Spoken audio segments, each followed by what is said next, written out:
बेलगाम के तमाम मुसलमान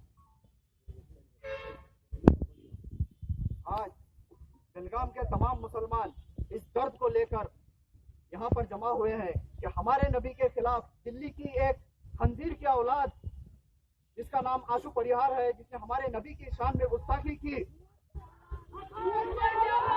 जिसने हमारी खामोशी का मुजाहरा किया, जिसने हमारे नबी की शान में गुस्ताखी की, और उसके खिलाफ जब हमारे भाइयों ने कंप्लेंट की और नागपुर की पुलिस ने जब उसे अरेस्ट करने की कोशिश की, तो इन भगवा आतंकवादियों ने यानी राम सेना, बजरंग दल, आरएसएस, वीएचपी वाले, जिसमें साध्वी प्राची वगैरह, ये सब जो देश के हकीकत के जो टेररिस्ट हैं, इन्होंने इसके फेवर में यानी इस्लाम के खिलाफ एक प्रोटेस्ट किया जंतर मंतर पर, और हमारे नबी के खिलाफ वो कुछ कह दिया जिसका मैं इजहार करना यहाँ पर नहीं चाहता।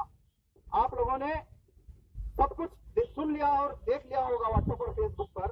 मैं मुल्क की सरकार को कहता हूँ, जो सेंटर में बैठी है, जो इस भगवा आतंकवाद की माई बाप बनी बैठी है, आज मुल्क की सरकार कहती है कि सबका साथ और सबका विकास का नारा लेकर चल रही है। इन भगवा आतंकवादियों का ये कम्युनल बयान हमारी इस सरकार के नारे के खिलाफ है। परसों कुछ दिन पहले ही हमने यहाँ पर राम सेना के एक प्रोग्राम शक्ति भक्ति के खिलाफ, जिसमें दो आतंकवादियों को, बड़े आतंकवादियों को बुलाया गया था स्पीच करने के लिए, हमने उसके खिलाफ एक कंप्लेंट की थी कमिश्नर ऑफिस में, पुलिस और डीसी दोनों को। तो उसके खिलाफ दूसरे ही दिन इन शहर के इन टेररिस्टों ने हमारी एक गोश्त की गाड़ी जला दी, जो कि पूरा लीगल प्रोसीजर में क्लियर थी, लेकिन कहते हैं कि इलीगल थी। अगर इलीगल थी भी, तब भी इन्हें किसने हक दिया कि ये हमारी प्रॉपर्टी को डिस्ट्रॉय करें?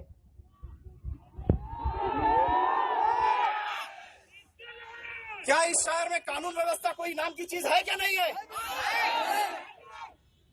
और कुछ दिन पहले हेडक्वार्टर की 5 नंबर प्राइमरी स्कूल में इन राम सेना नाम की इस कमेटी के देश के गद्दारों ने मुस्लिम राजाओं की तस्वीरों पर तारीफ पोती और अपने भगवान के नाम को नंगा किया और कहा जय श्री राम लिख दिया वहां पर। शर्म नहीं आती? शर्म नहीं आती? अपने भगवानों के नाम जहां देखो वहां कहीं लिख देते हो। ये भड़वे राम सेना वाले अपने भगवानों के नाम को खामोश भाई, हेलो भाई, खामोश रहो भाई। ये भड़वे राम सेना वाले अपने भगवानों के नाम पर अपनी ही कौम को बर्बाद करने पे तुले हैं। हम याद रखना, ये सारे भगवा आतंकवादी याद रखना, हम जिस मुल्क और मजहब की इज्जत के लिए अपनी गर्दन कटाना जानते हैं, उस मुल्क और मजहब के गद्दारों की गर्दन काटना भी हमें बहुत बेहतर आता है।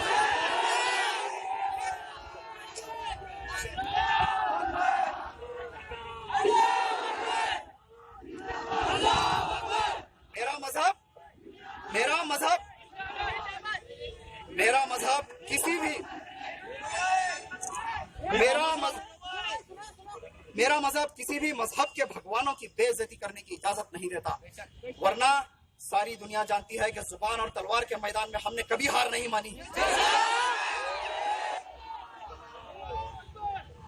याद रखना, ये भगवा आतंकवाद नाथूराम और सावरकर की नाजायज औलादों, भारत के कानून के खिलाफ राम राज लाने की बात करने वालों, जिन आकाओं के दम पे तुम नाच रहे हो ना, इंशाअल्लाह बहुत जल्द हम उस हुकूमत को उखाड़ फेंकेंगे। जिंदाबाद, जिंदाबाद, जिंदाबाद। और याद रखो वो फेसबुक पर मेरे नबी के खिलाफ बकने वाले कुत्तों, हम मैदान के मर्द हैं, तुम्हारी तरह बुज़दिल नहीं जो फेसबुक और व्हाट्सएप पर वीडियो शेयर कर करते हैं।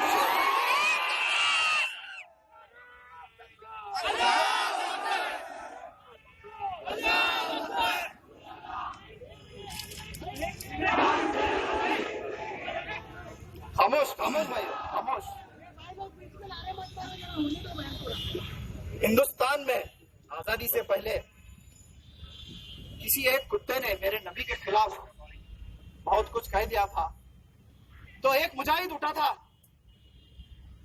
जो अनपढ़ भी था और गवार भी था, बेचारा टांगा चलाता था, लेकिन उसने उसका सर गर्दन से काट दिया, उस गुस्ताख रसूल का सर गर्दन से काट दिया।